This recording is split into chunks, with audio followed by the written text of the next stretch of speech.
Now, hello, fams. I'm happy to be here today with another amazing episode of Live Life, Be Happy 24/7. First of all, I just want to say thank you for all the support around the world on this incredible journey for our 2023 season. We are at our new home, which is Doc Entertainment, Slice of Canada Radio, and also with our new partners, Radio Wigwam in the UK. So, we have an interesting lineup for the year. So, again, stay dialed in because it's all about the realness and we are totally unplugged.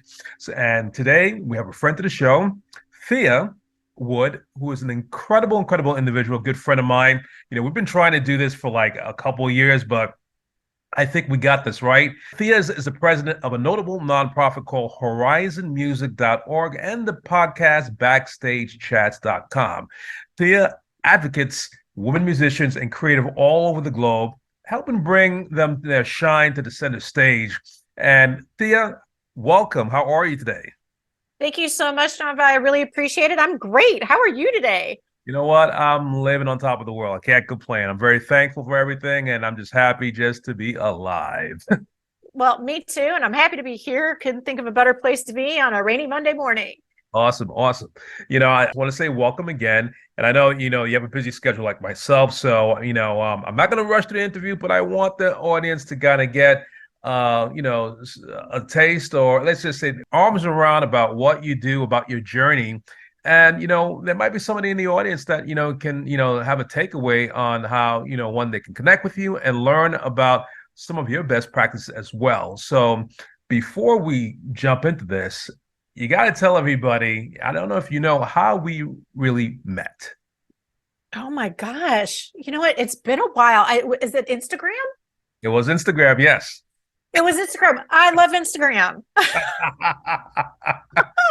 Yep, it was Instagram. And what you probably don't know is that you had this podcast, which is, like I said before, the Backstage Chats. With women in music. Yes. At the time, I was doing a paper on Prince. I think you know where I'm going to go with this. And I kind of stumbled onto a video about a special person who happens to be a good friend of mine and a well-known audio engineer and professor at Berkeley, Susan Rogers. Yes. And that podcast really helped me with my paper. Oh, And great. yeah, and I went and made a comment. I think it was you that responded back, and then from there we just kind of connected. It kind of went, and I saw you had Susan on there a few times. So when I see Susan, actually when I chat with her again, I'll let her know that I finally got you on the show and stuff like that. But that's how we connected. I love it. I love it. And when it all comes together like that so easily, it just means it was meant to be. Exactly. Well, like I said, I'm gonna take the back seat and just kind of listen, a little bit with my global audience about your journey and walk us through, who is Thea Woods? Oh my goodness. Okay. Well, Thea Wood started off as Thea McHugh. I grew up in Detroit Rock City, actually just in the suburbs in the Metro Detroit area. And basically, since I was a teenager, I knew I somehow wanted to be in the music industry. Back then, mainly you thought of it as your options were to perform, right, on stage or be on the radio or some kind of journalism. And since I didn't feel like I had a whole lot of God-given talent, and Lord knows I tried to different degrees in piano and singing, I was a good writer. And so I decided to go into music journalism when I was in college. And then I didn't realize how fortunate I was at the time to have a female boss, Chelsea Shelton. Graduated from Ohio Wesleyan, moved down to the Washington, D.C., Northern Virginia area, and ended up becoming a journalist for a rag there called Northern Virginia Rhythm Magazine. And it was, those monthly magazines that come out that are more like small newspapers, and, they have different event listings and venue listings. You know what I'm talking about? Yeah. Yeah, well, that's what we did. And we had a feature cover band each month. And it was really cool. It kind of covered the whole DC, Virginia, Maryland kind of, mid-Atlantic area. Okay. Love her. Reason why I'm, where I am today is because she gave me a break and said, all right, kid, come work for me after Rolling Stone magazine turned me down and told me that I needed to, pay my dues. Gotcha. Yeah. Right. Hey, I was bold. You don't know unless you ask, right? That's right. Right. That's all right. Mhm. So yeah, so I ended up working with her for a number of years and then eventually moved on, pitched to me as a little computer company at the end of the cul-de-sac Mhm. called America Online. Okay. And because of my music journalism background, I started working with the media department, and then they eventually wanted to create a music department. And so naturally, I was jumping up and down, waving my hands, saying, please, please, please, please, please.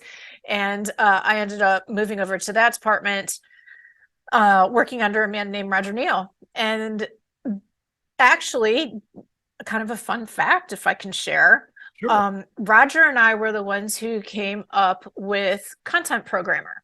Okay. Nice. The originally, like a lot of people think, oh, content programmer, it was meant to differentiate you from, a database programmer or, any kind of technical developer. Actually, content programmer was a derivative of a program director because we all knew radio back then, right? And so we were looking at music from a radio perspective. And so we came up with content programmer based off of a programming director who kind of determines what's on the radio. Okay. And so I ended up being the first content programmer that we know of. Nice. And then within a year or so, I think AOL had a content programmer for every department at that point. So we obviously created something that needed to be done. I moved to Austin in 1998 and believe it or not, moved to the live music capital of the world and for a job that had nothing to do with music. Oh. I know, right? And just stumbled into this job but I was always a music fan, still continued to, support this live music scene and be a part of it. But then I had my kiddo, and at that point, I was just like, oh my gosh, I don't see how I can be a part of the music scene at all right now. And then when he got old enough, I started doing some research. At that point, I was publishing a magazine and a blog and a couple of other things for women, empowering women. Okay. And saw the Joan Jett's documentary, Bad Reputation. Mm. And I got all fired up and I started doing research for an article that I wanted to write for She Spark magazine. And lo and behold, I was horrified to find out that women's representation in the music business hadn't changed a whole lot in 20 or 30 years. And so I got mad. And when I get angry, I'd start to do things. And next thing you know, I'm running a nonprofit and starting a podcast featuring women in music. And that's kind of, Okay. 30, 40 years all summed up in a couple minutes. Okay. Well, you've done a wonderful job. And in the few years that we've known each other on Instagram, I've seen, so much content on women creative. I always leave a comment because, I think I'm like the only guy. But sometimes I feel like you are too. Yeah, but I support it. And I think one time you were at some event, you asked me where I was going to be there, and it was like during the pandemic, and I was just like, I was kind of waiting for things to stabilize. And but definitely I really admire all the work that you've done, women musicians and artists, and getting their voices heard. And that's why I thought for me it was very important that I bring a special person like yourself to kind of get the word out, and on top of that, to support you as well.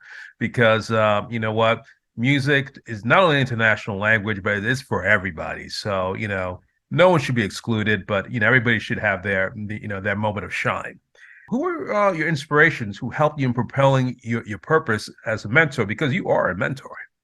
Oh, thank you. Gosh, that's a really good question. I have to say that obviously I think Joan Jett and her story was a big inspiration for me in starting what I'm doing today. However, it goes back to when I was young. So for instance, my father's second wife, Barb, and she passed last year. So rest her soul. She was a musician, and she sang. She would sit on her bed and have all those kids around and play guitar and sing. And I think that's my earliest recollections of singing. So I have to give Barb her props for introducing that to me.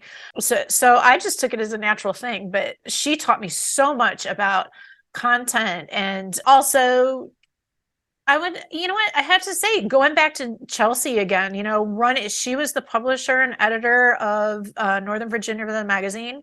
And her giving me a chance. And like I said, I didn't realize how unusual it was at the time to actually be working for a female, as a boss in the music industry. Back then, we started off, we were laying out the magazine by hand on these big pieces of paper and then taking the spreads physically over to the printing press and running them through the printing press.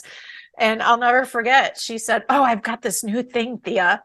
It's called a modem." And we are going to connect, because she's very technical. She was in the Navy. She's very curious. And so we're going to connect to this computer, to our phone line, and we're going to have all these things on our software, and we're going to, send it over to the printer. And I swear to God, I'm not kidding. I think it took like 40 hours to send the 40-page spread to the printer, who, by the way, was only about a 45-minute drive away. Right. Could have just taken everything over. But hey, that was cutting edge technology right there. Yeah, definitely. I mean, we've come so far away from modem to DSL to T1s to now everything is just like, blink of an eye. It's there within seconds around the world. So it's pretty amazing. It is. Pretty amazing. Now, we all had to navigate through the global pandemic, and I'm just a little curious, how did you navigate through that in terms of your mental health, and what did you do to kind of boost the morals of creatives that you work with? Yeah, good question. Actually, I had a really hard time with it at first, I'll be honest. The nonprofit was only 9 months old, not even at the time. And our business model was all based on live music. So as you know, we all went dark, right? Stages went dark, everything went dark. And it took a while to figure out, am I even going to continue to go forward with this, right? Because at that point, we were so young and we were just raising money. And then B, if we do, how do we go forward? And so like everybody else, we tried new things. And the first thing that we did is say, okay, let's do a fundraiser and hire some local acts to play on Zoom and try to bring the music to people's homes and raise funds and spread the word about women, the state of women in music. Right. And it went really well. So we did it again, and we did it again, and we loved it. But I think what it was is that people were really reaching out for something that made them feel good. Right. And interacting with other people and still being able to see, and music is healing, right? Yeah, totally. Music is healing. I think a lot of people did turn to music, obviously. And we, in our own way, help supply that, as well as help supplement income, because all of those performances were paid performances, so that women could supplement their income while they were going through this hard time. And yeah, to me, it was really exciting to see, once again, taking advantage of technology and how can we repurpose it into something that will help us during these hard times. And so that was pretty good for me. Also, I have to give a lot of credit to my board at the time, because I was ready to throw in the towel. And they were like, no, don't, let's figure out another way to do this. And they did. And the women in the music industry also rallied. And it's a great community. I love musicians. I love you guys. We're I do. Best. Yeah. I love you all. Yeah, we're totally the best. And, we support each other. I mean, when it comes to rallying and supporting, I mean, we're there. And like I said, this is a global thing. It's not limited to just regional or local. It's a global thing. Yes. That's why I feel, I'm very happy. Most of my friends, came by way of social media through Instagram, and that's what brought my journey around the world. So I'm very thankful for that. Anytime I see anything that has to do with creative, I'm always here to support. That's why, with you, we've kept, our contact. And I'm like, you know what? I definitely want to reach out to Thea and even beyond this, see what we can do, in terms of, musicians and getting the exposure now that, I have other things in play these days. And like I said, Yes. it's about helping each other. Absolutely. Well, and you're doing just that. Aren't you working with Berkeley students right now? I'm working with Berkeley students. I'm mentoring graduate students to kind of help them along. And then, I have the Slice of Canada. And with Radio Wigwam now, we have a permanent residency over in the UK. Artists from all over the world that we're bringing continents together of creatives. And now I've added you. You were always on the list, but I was needed to kind of let's do this interview and lock it in. Yeah. Hey, Thea, you have any artists and musicians? I mean, if you see, some of the stuff that we're doing with a Slice of Canada, all types of talents from all walks of life. So definitely, and I've seen you've had a number of talent in there. So I was like, you know what? Yes. We're gonna have some conversations, kind of get these folks over here too, and give them their moment of shine as well. Well, I have to tell you, if I'm allowed, about our rising star for 2023. You may. Oh my gosh, she's so amazing.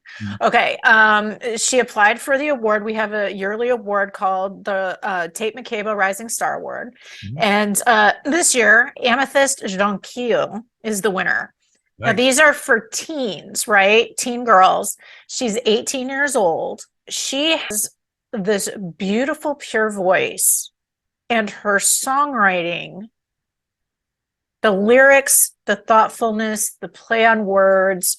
She reminds me of a young Joni Mitchell. Oh, nice.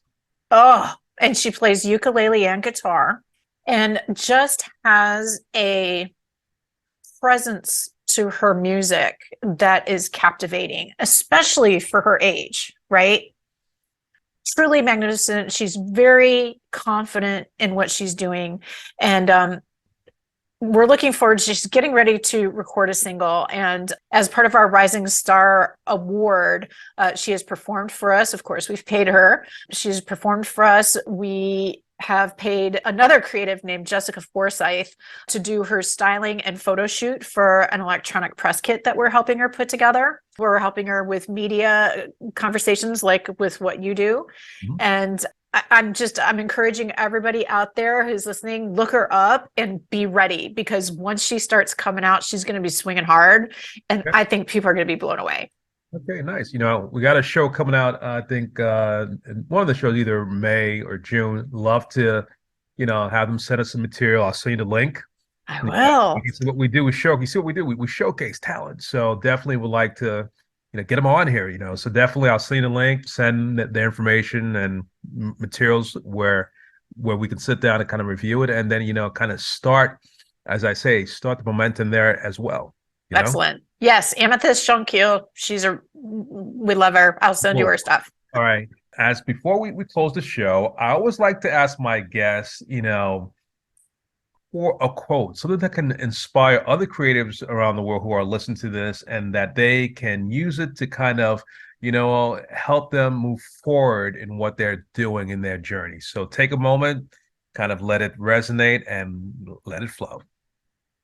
Well, this one I say all the time because it's one of our corporate values, which is collaboration beats competition. I know a lot of us feel like we have to compete for slots, or we have to compete for this. And really what we need to do is start looking for how we can build bridges and how we can work together, because that's how you build a scene. That is how people thrive.